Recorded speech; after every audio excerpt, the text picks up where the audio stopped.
meditation happening. It was a meditation with guided music. And I remember just sitting down and following that music. It was the music of a flute, and I remember it so distinctly, even till today.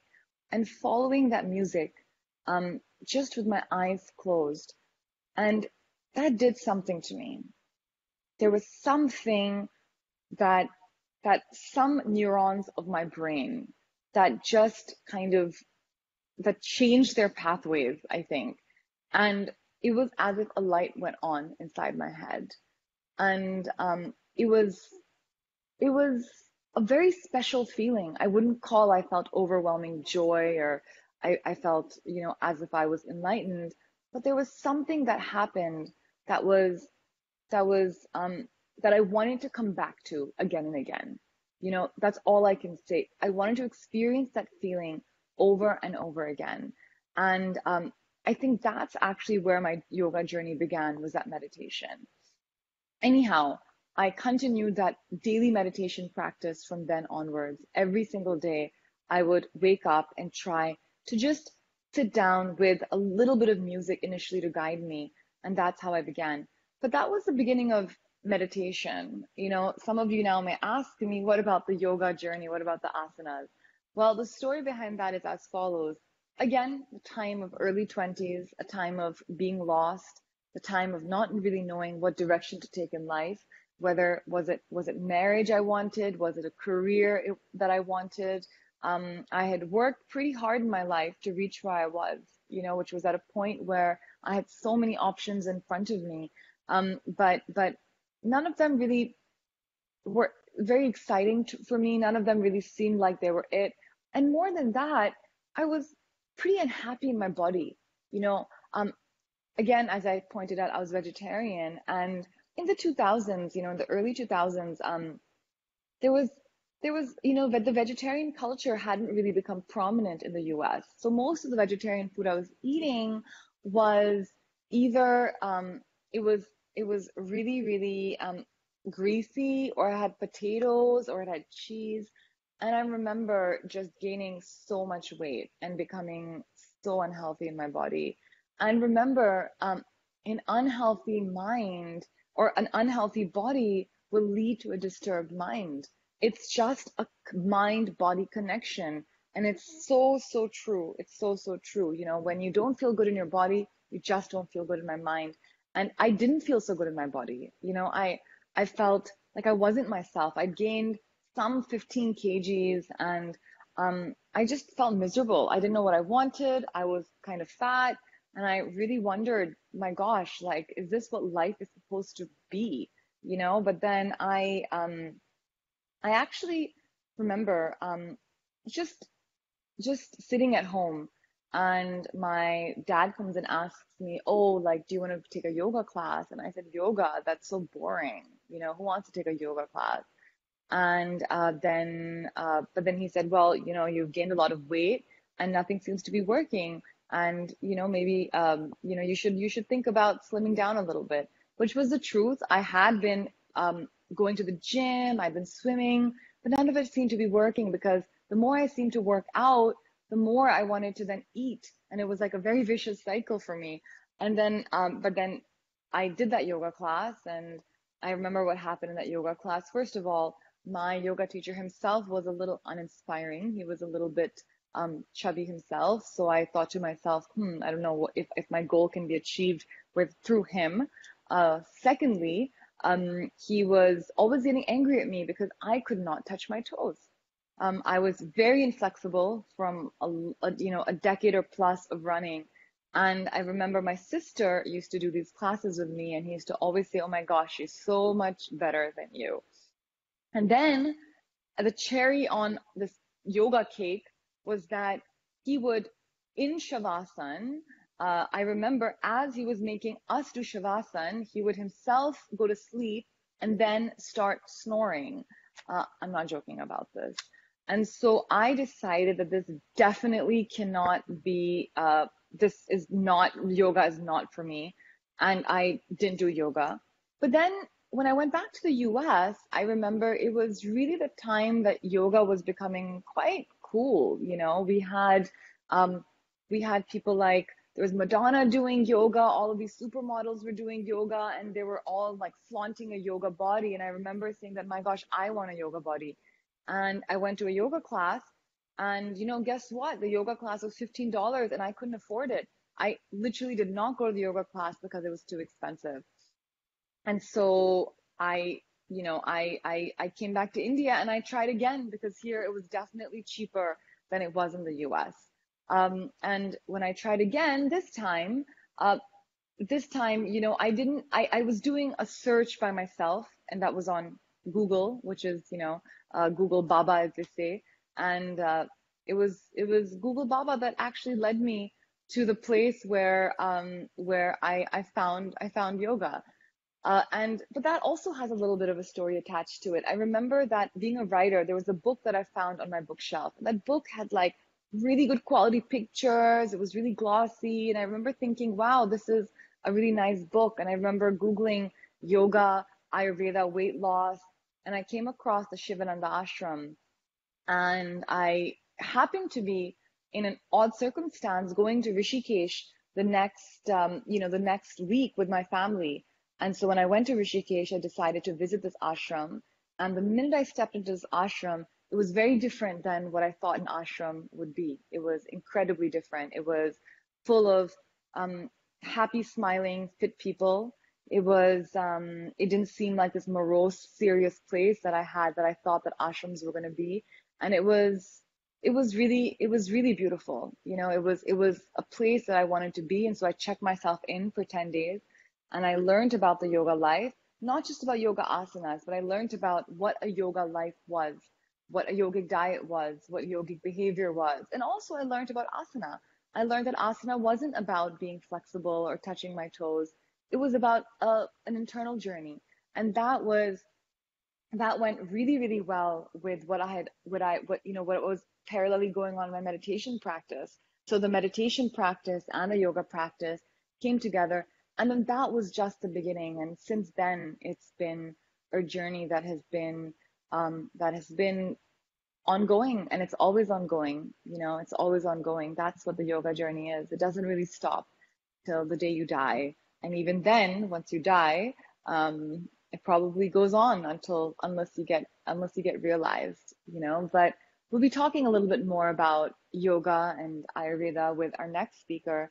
Before I get to questions, I'm going to take just a few minutes to talk about the two practices that everyone should be doing right now. So switching gears a little bit to what it is that we should be doing during these times to keep ourselves healthy. And that is the practice of pranayama. Okay, pranayama keeps our respiratory systems really strong, and everyone should be doing this. This is going to be your shield, right? Because COVID-19 really affects your respiratory system. So remember, two practices: Kapalabhati, the stomach pumping exercise, and then the Anilom Vilom, the alternate nostril breathing.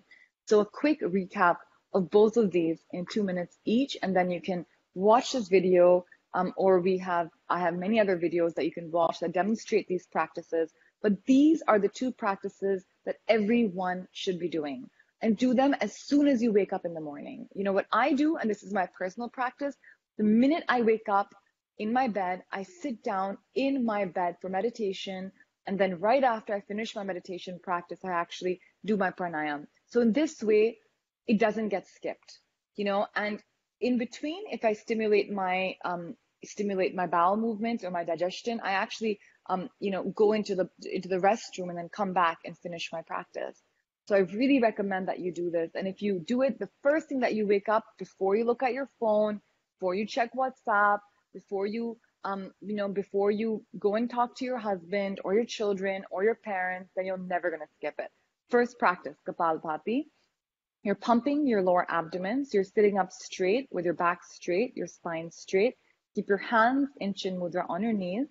And remember that you're just trying to pump with your abdomen. You can take your finger and place it underneath your nose. So it goes something like this. So you're really pushing the air out of your nostrils. You're pumping your stomach in, and the inhalation is automatic. Okay, so it's something again like this. The air comes out, and then the inhalation happens, all by itself, really comfortably. And you're not breathing in like this. It's a very gentle movement. Let me demonstrate the whole practice.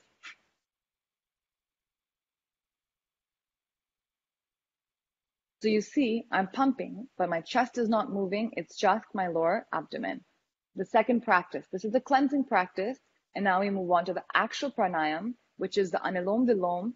We keep the right hand in Vishnu Mudra with these two fingers on the palm, the other two fingers up. We place them on the nose, the thumb on the right nostril, other two fingers on the other nostril. And then you close the right nostril, inhaling from the left. A slow, controlled breath. Then you close both nostrils, retaining the breath. And then you exhale from the left, keeping the other nostril shut. Then we inhale from the right, retain the breath, and exhale from the left, keeping the right closed. Inhale from the right, keeping both the nostrils closed, and then exhale from the right, keeping the left nostril closed. Inhale from the right, close both nostrils, and exhale from the left, keeping the right nostril closed. And you can actually include a ratio here. So when you're inhaling slowly on 4 counts. You can retain the breath as you count to 16. And when you exhale, try to slowly exhale as you count to 8. So the exhalation is double the inhalation. So try to follow that ratio, or you can even begin simply by inhaling on 4 counts, retaining the breath on 4, and exhaling on 4. So these are the 2 practices that are going to keep you safe during COVID-19. And I really recommend that you do this as soon as you wake up in the morning. You can have a glass of water before you practice this. This will help you if you're having bloating, if you're having a little bit of constipation. The Kapalabhati will get rid of all of that immediately. This is a beautiful way to clear up your stomach. So again, practice these 2 pranayams for really good respiratory health. I feel like the government should make it mandatory, and you know what? It may just, you never know. So before it makes it mandatory, I suggest that you guys start practicing. And now we have 9 more minutes left to this broadcast, so I'll be taking questions. So please send me questions on the Facebook feed. Remember, you can win some really exciting prizes if you ask some good questions. And also, it would be our honor and pleasure if you can give on this broadcast. If you're not signing in via Facebook, then if you're signing in to one of our various channels, then you can go onto our website, beingyogafestival.org, to give a donation. So now just checking the Facebook stream to see what the questions are. Looking forward to this. All right. So Millie Pandit is asking, how do you make yoga a habit? So how do you make yoga a habit? How to make anything a habit? Be consistent with it. This is the way that you're really going to do this. And there's two ways in my experience of making a good habit. The first is to attach yoga to another habit that you have. So if the other habit is that when I wake up, I go for a morning walk, then attach yoga to that habit. So if you attach one habit to another habit, you're going to get it done. For example, I'm going to do mouthwash, and I'm going to attach it to brushing my teeth. So after I finish brushing, I will immediately do mouthwash, and that becomes a habit. So try and make it a habit, and also track it. If you want to make yoga a habit, then track it and write it down, note it down. Writing something down and visually seeing it. Have I done yoga every day? Check mark, even if it's just a note on your phone. This will give you motivation. The third tip is have a yoga buddy. Have someone who can hold you accountable. Even if it's just your mom, even if it's your brother or your sister, or if it's a friend, if you find that partner to make you accountable, that's really going to help. Now, we have another question by Gautam Sharma. I'm a parent of two, trying every step to take my first step to this yoga journey. Suggest basic yoga steps and how to start. Um, this is a really good question, Gautam, and this is a question that I think a lot of people have, right? Because so many of us do have busy lives. We don't have lives that allow us to just spend hours every day in our yoga practice. So I would say that, um, keep it simple. Don't try and begin an hour and a half of yoga every single day. It's going to be really tough for you. Begin by saying, I'm going to do 15 minutes or 20 minutes of yoga every day, or maybe something as simple as I'm going to do yoga classes twice or thrice a week. Joining a yoga class is a beautiful way. And now, especially, you have so many ways of doing it. We at Ira Yoga Wellness offer yoga classes. We have 3 yoga classes that we do every single day. You're welcome to come to ours. But there's now, the virtual world, we're holding a yoga summit online, yoga festival. So there's so much content there, So Gautam, there are no excuses. There are no excuses to do yoga anymore. So please definitely get on your mat, even if it's for 15 or 20 minutes a day. Um, let's see, there's a question by Padmaja Narendran. What is the best time to do these breath exercises? Well, I would say the best time to do these breath exercises is in the morning. First thing in the morning on an empty stomach. As I told you, I do these as soon as I wake up in the morning. That's when I practice yoga, practice my pranayam. So even if I try to practice yoga 7 days a week, but sometimes I miss my asana practice. But pranayam and meditation, I try not to miss those ever. And that's because I do it first thing in the morning. So this is always the best time. But if it's busy for you in the morning, if you have kids that you have to send to school, if you've got a small child, then do it in the evening, around dusk is a good time. So between 6 and 7, you do it and then you can have your dinner about half an hour later. Usually at this time you have a fairly empty stomach. So it's good to do it when your stomach is empty. We have a question by Ananya Malhotra. How do we inspire ourselves to consistently work on our goals with the help of yoga, especially during the lockdown? That's a wonderful question, Ananya. Um, you know, Yoga is a discipline. It's not just a discipline of the body, it's a discipline of the mind more than anything else. And I have found in my personal life that when I practice asana, when I practice yoga, as I'm disciplining my body, I'm actually disciplining my mind. So anything that I want to do, which is mental, it becomes easier for me. I'm able to focus and concentrate better. I'm able to do everything in a much more disciplined way. Let me tell you, the day that you start by doing yoga in the morning, that day is a much more different day than when you don't do yoga in the morning. Try it. Look at 2 days. Begin one day with yoga and then don't do yoga the next day. But everyone, I think that brings us to the end of our opening of the festival. Thank you so much for joining me. Just give us 2 minutes to come back on with Rajiv Malhotra. He's an incredibly inspiring person. He's got an immense depth and breadth of knowledge on some beautiful subjects, and I can't wait to hear him speak about what the Vedas have to say about the pandemic. What's the view on that, amongst many other really interesting questions he's going to be answering for us. So just hold on 2 more minutes, and we're going to be right back live on Facebook.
All right. Namaste, Rajiv ji. We're live Namaste. now at the Being Yoga Festival. Thank you so much for taking out the time to be with us. I personally am Delighted to so be here. excited to speak with you.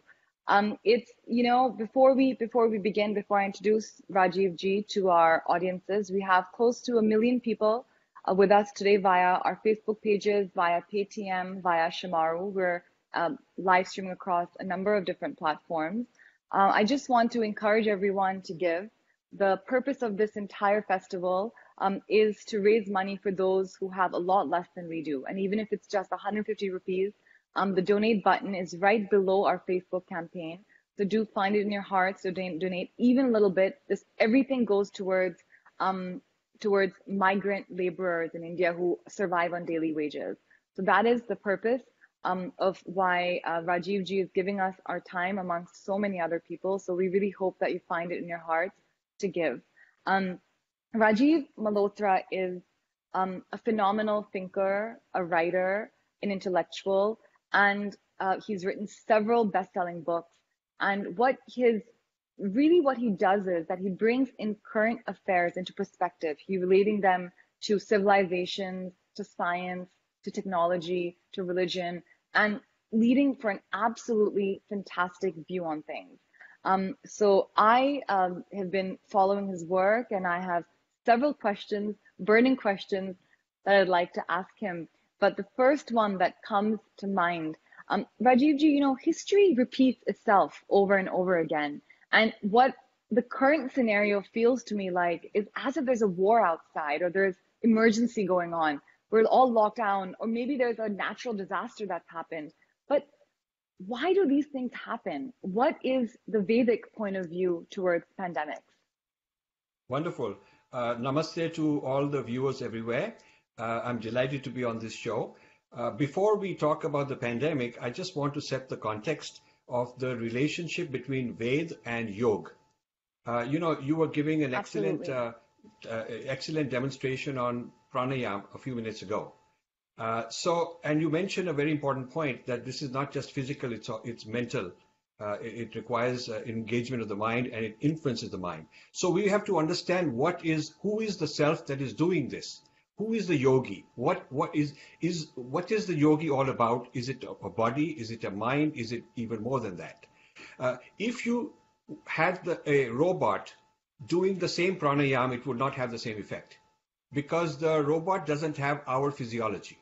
So the processes of yoga are geared towards the physiology that we human beings have. And this physiology is explained in the Sankhya system, which is part of the Vedas. And this Vedanta is the metaphysical foundation on which yoga functions. So along with yoga, you have meditation, you have Ayurveda. So all of these things are one ecosystem, and you cannot sort of take it apart and pick and choose. Otherwise, you have a flea market.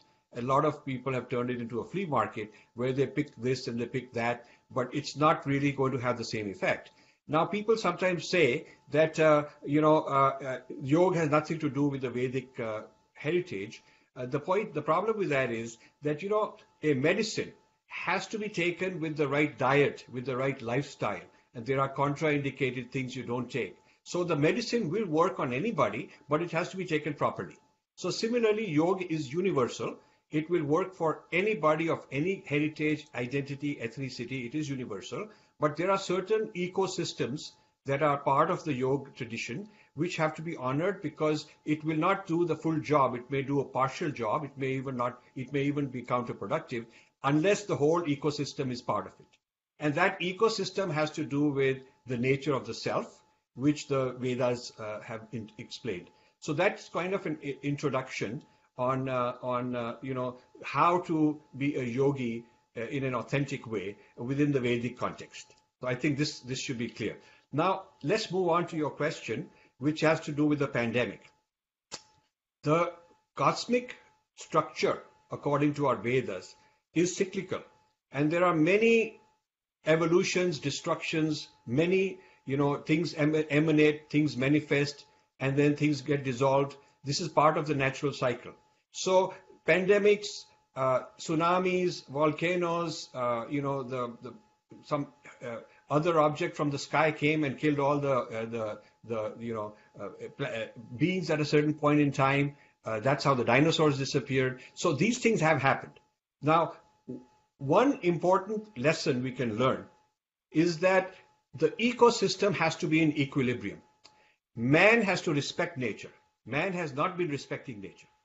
Human beings have been disrespecting animals all over the place, creating pollution, deforesting, and a whole lot of greed, materialism. So this is nature fighting back. This is the one way to look at it from a Vedic perspective is the collective karma of humanity. The collective karma of humanity went so far away from the nature and the equilibrium we are part of. And so we kind of became the owners of nature rather than becoming part of nature. And so this is nature fighting back. And yoga is not only on the mat, but also off the mat. Yeah. The yoga off the mat is a yoga, the other 23 hours of your life every day is yoga off the mat, which is your attitude towards fellow beings, your attitude towards nature, towards animals, towards the cosmos, towards your own self, towards, So this is called yagna. Yagna is the equilibrium. Yagna is the equilibrium between oneself and the rest of what exists. And so, as you mentioned earlier, one has to give. You're asking people to give. So giving is part of yagna. So the yagna is not just a fire ceremony, that's just a ritual. But what it really symbolizes is the whole ethos of giving. And every moment you as a yoga teacher are giving, you should be giving. You are getting, each breath you are getting from nature, from the world of plants that have created the oxygen. So you have to be giving to nature because you cannot survive without what nature is giving to you. So this ecosystem of being a giver is part of the Vedic lifestyle. And pandemic is a way to do a reset. Pandemic is a reset, a hard reset saying, okay, guys, time to stop and take note of this. You have to take note of the bigger picture of life, of the cosmos, of nature. So I think that a wise thing after the pandemic is over in the post-pandemic world would be to kind of come back to some basics and really introspect whether humanity is on the right track or whether we need a correction. So I'll just leave it at that and then we'll continue. Absolutely. But Rajivji, I'm going to take on that point. How is it that each one of us can make this correction in our life? Following, again, the basic principles of yoga and even of Ayurveda. You've written widely about Ayurveda. You speak a lot about Ayurveda. So what are some simple things that we can do in our lives to do that reset? We've mentioned yagna over here, to give a little bit, whether it's money, whether it's time. And just on that note, if you are on Rajivji's Facebook page, you can visit the Ira Yoga Wellness Facebook page where the donate button is for the campaign, or to our festival website, beingyogafestival.org, to give a little bit. But Rajivji, back to you. What is it that each one of us can do to do this little bit of a reset? So, and how can yoga and Ayurveda help? Yeah. So the collective karma of all humanity is what the nature is fighting back. It's the collective karma. It's not necessarily that I did something to animals or you did, and so the nature is fighting back, but we all collectively did. And we are all consumers of the collective karma because, each time I put some gas in my car, I'm doing a transaction with the whole oil and energy industry. Each time I consume something, then how was it grown? What chemicals were placed in the soil? I'm benefiting from the consumer economy. I am benefiting from the consumer economy. And if the consumer economy is abusive towards nature, I am part of that collective karma. So we as consumers should be very careful of what we consume, whether the item we are consuming was a result of violence, whether it was a result of some harm to somebody. And if it was, I cannot pretend, look, I didn't do it. I didn't kill those creatures. I'm just eating them. Somebody cooked it and put it in front of me and I'm just eating them and I didn't kill them. The point is that because I'm eating it is why they are able why that industry is able to survive and thrive. So every time you consume something which was produced in a wrongful way, you are party to that karma. That is the principle. So how we engage with our consumption, how we engage with other people. Are we there to help other people? I want people to decide that the real principle of Ayurveda, yoga, etc., says you should give back more than what you consume. Your net footprint on this planet should be as a giver rather than a taker. There are two kinds of people: the net takers, who are always out to figure out what's in it for me. How do I get more out of this? And then there are net givers who are looking at it and saying, okay, how can I help? What can I do to make the situation better? And the help is not just to people you know, but anonymous people, total strangers, and in situations where you have nothing to gain. This is, this is a beautiful thought that you've given us, and it makes me also wonder how each one of us can do a little bit more. But we have about 7 or 8 more minutes left, and these are some questions that I myself have been thinking so much about. And I've done a little bit of study on it myself, but not, of course, as much as you have and gone to that kind of depth. But you talked a lot about consumerism, and the West is like and that's why I feel like the US is possibly one of the worst hit places, because they But are even India. they are the, But even even India has become a consumer. India. I mean, I don't give them a free pass. Indians, the youth, have become, Of course. they're chasing Americanism, and not even Absolutely. and not even genuine Americanism, but fake Americanism. It's sort of like a bandwagon to become more American and pick up the bad habits. Americans have lots of good habits also. Like they've picked up a lot of our habits, like yoga, which we can pick up some good habits from the Americans.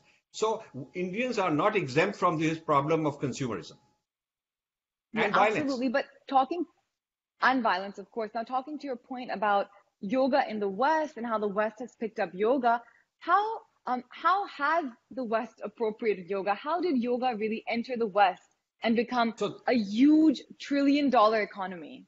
Okay, so in the 50s and 60s, after independence, there were 4 or 5 major gurus who brought yoga to the West from India. And I've interviewed most of them. I knew Maharishi Mahesh Yogi. I know Yogi Amrit Desai. He's the only one alive in the late 80s in Florida. And I knew Swami Sachidanand. I knew most of them. So they said that in India, because of the inferiority complex of the elite, there was no market for yoga at that time, yoga and meditation in India, because in the 50s and 60s, people like, the generations before you were ashamed of this. So they brought it to the West, where there was a big hunger, and the Americans loved it. They thought that this was better than drugs as a way of silencing the mind, quietening the mind. Some of them just stuck with the physical asana level, but a lot of them went deeper than that. So the entire tradition of meditation has turned into what the Westerners call mind sciences. Mind sciences have really done a lot of appropriation of Buddhism, Tibetan meditation, and Vedic yogic traditions, and turned it into a scientific paradigm. And this is the cutting edge of neuroscience. A lot of neuroscience, a lot of psychotherapy and psychological methods, psychiatric methods are basically based on yogic and meditation knowledge that they have attained. So yoga went from relaxation to new age to counterculture, then it entered science, then it entered lifestyle, how to slim and look better, and better grades in college and for sports and all of that stuff. And then some people started decoupling it from the Indian roots because they wanted to appropriate it. One of the problems with the Indian tradition, which I write about a lot, is how our knowledge has been taken, decoupled from our sources, reappropriated as westernized and sold back to Indians. And then Indians love it because, some white person is praising us, so it must be good. Well, we have that. Is that what's happening right now, Rajiv? Is that what's happening right now in India? Do you think we're seeing an entire culture of reappropriation? And is this really a bad thing? Isn't it a good thing that people are at least doing some yoga? Okay, so this is a very good point. Doing some yoga is better than doing none, but decoupling it and abusing the source. See, when you enjoy the fruits of a tree, you must respect the roots, because the roots are going to create next year's harvest. So you talked about the ethics, what we should all do. We should always respect and nurture the roots of a tree, which is giving us the fruits. So if the yoga tradition is the tree, it has deep roots, then if the Westerners are enjoying the fruits, they should also nurture the roots. They should also respect the roots. But what they're doing is cutting off the tree, harvesting the fruits and letting the roots atrophy and die, and that's not right. That's wrong of them. So, And what are some ways that these roots can be nurtured? well, the roots can be nurtured by our young people like you respecting the Vedic origin and saying, okay, this would not have existed without these origins, and this is to do it authentically. We should do it in the context of the Veda, the Vedanta, the Ayurveda, the Yoga, the meditation, all of Yeah. these together as one ecosystem. And when you do that, you're respecting the roots. You are, one thing I want to tell you, your name, Trivedi, is three Vedas.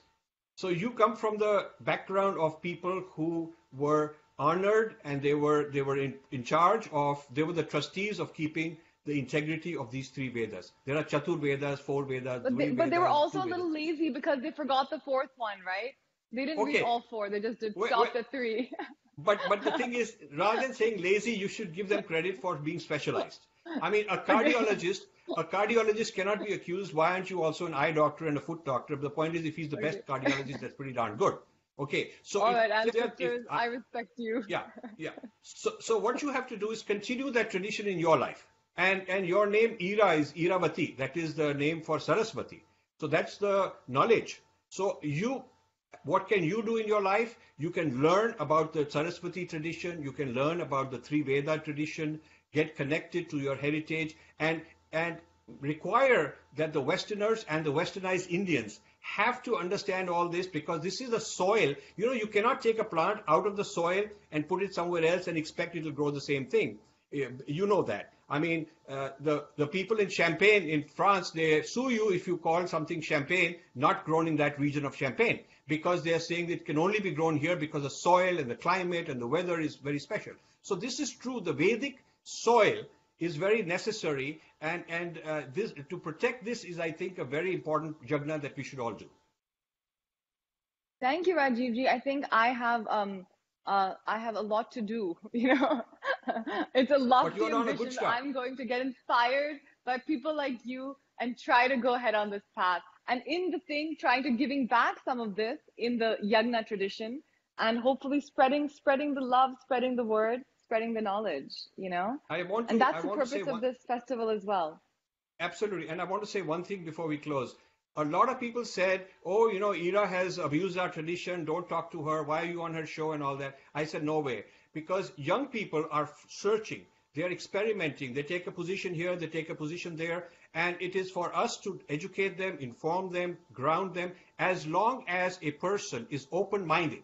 And as long as they're learning and moving on, whatever they may experiment with, whatever positions they are taking in the past are okay as part of growing up. That is what happens when you grow up. You experiment and you try this and that. But as an open-minded person, you are wanting to search, learn, get reconnected with the three Veda tradition. Even the one Veda would be enough to get started. And the Saraswati tradition, which I bless you that you should follow that tradition, please. Thank you. And then you can inspire millions of other young people. And that would be, I would say, your Swadharma.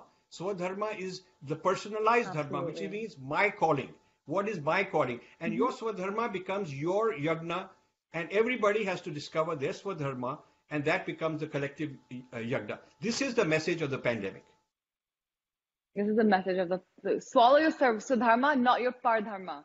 Pardharma. Yeah, Go with the you you you swadharma. you do your Swadharma, so you do what is your rightful calling, rather than somebody else's. Let them do theirs, and if everybody carries out their ethical mandates, their ethical dharma in whatever state you are in, wherever you live, whatever your conditions are, within the context of that, do your Swadharma, and if everybody does that, that is the collective yagna. And that is what the That's pandemic is requiring us to sit down, reset, think about it, and change our lives. Thank you so much, Rajivji. We have some burning questions. I want to give everyone an opportunity to Sure, ask their questions, not just myself. So thank you. Thank please. you once again. Guys, we've told everyone that they're going to win some exciting prizes if they ask you good questions. So I know that people have been paying some close attention to ask some good questions. So I'm just going to Okay. check on our live feed for the questions that are coming this way.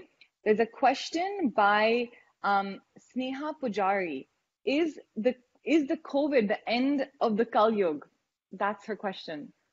Well, I think whether it is the end of the Kali Yuga or whether it is the call to action for something within the Kali Yuga, the how we frame it in the context of Yuga and all that, we can debate that more extensively. I don't think that's an important point. The important point is that it is a kind of a mini pralaya. It is a mini dissolution of the old way of life, the old way of people, how they ran their lives. The world will never be the same again. And this post-pandemic era this pandemic is a bigger shift in world thought than the 9/11. I think that the way we will live has Absolutely. changed forever. And so that's a big reset. And whether we call it the end of Kali Yuga we shouldn't assume that, okay, it's the end of Kali Yuga, so no problems anymore. All the problems of Kali Yuga are gone because the Kali Yuga is over. I think it's not that simple. Yeah. There will be more No, pandemics. There will be more pandemics there's because going to be a COVID-20. there will be well, also beyond the COVID there will be other things happening, because the life, the kind of living creatures, the kind of pathogens that exist out there are not going away just because we may defeat the COVID-19. There are so many pathogens and other kinds of natural disasters. So humanity has always got to be in this yagna of give and take. Oh, that's a wonderful answer. Rajivji, with another question by Rima Darira. She's saying, can Ayurveda cure the COVID-19 pandemic? Or are there, I guess, lessons from Ayurveda that can help? Yes. So here I want to tell people, if you go to our YouTube site, we are having almost every day or every week, we are having 2 or 3 of these sessions with eminent doctors of Ayurveda. So you go to rajivmalhotra.official. That is my YouTube channel. rajivmalhotra.official is also my Facebook channel. We have 7 million followers in Facebook. And so you can join the YouTube channel. And on Twitter, we have @Rajiv Message. We also have Instagram @infinityfoundation .official. So if you go there, you will see an ongoing discussions with Ayurvedic doctors. And the answer is yes, because the short answer is yes. The Ayurveda gives you so many ways to improve your immune system. As yoga, you were explaining, the pranayama will improve your immune system. So will Ayurveda. So a pathogen is an external entity that is invading your body. Some people are strong, some people are weak. So why are the older people more vulnerable? Why are the people who have pre-existing medical conditions more vulnerable? Because their immune system is weaker. So if you use Ayurveda, yoga, meditation, these kind of things to improve your immunity, it doesn't mean your chance goes down to 0, but you're certainly going to be better off.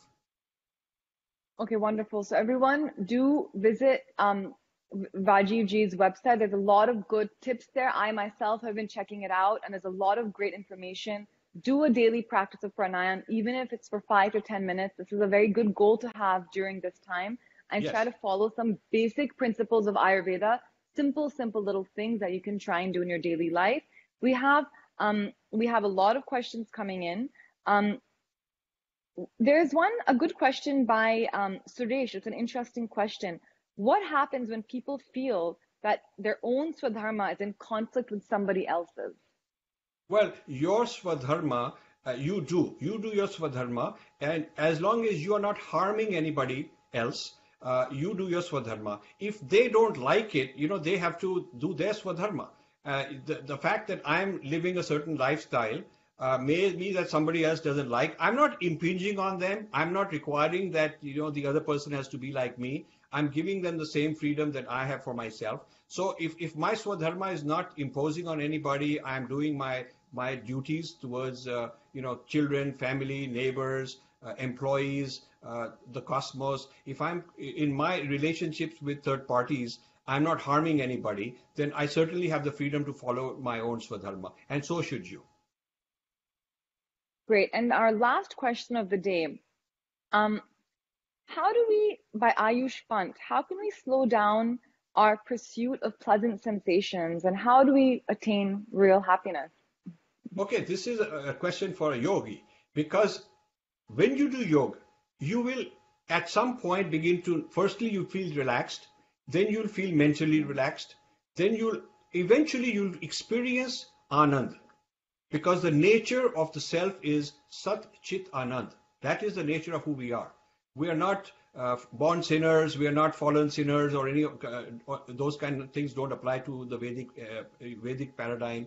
We are born Sat Chit Anand. We have that in us. So if the essence of each one of us is Anand, when you clean up the mess, when you clean up all the vrittis, chitta vritti nirod yog, that is what Patanjali says. When you clean up all the disturbances, all the emotional chaos, all the psychological chaos, all the mental disturbances, the cognition becomes exceedingly clear, and then you experience Anand. And once you experience Anand, then you can go and help other people.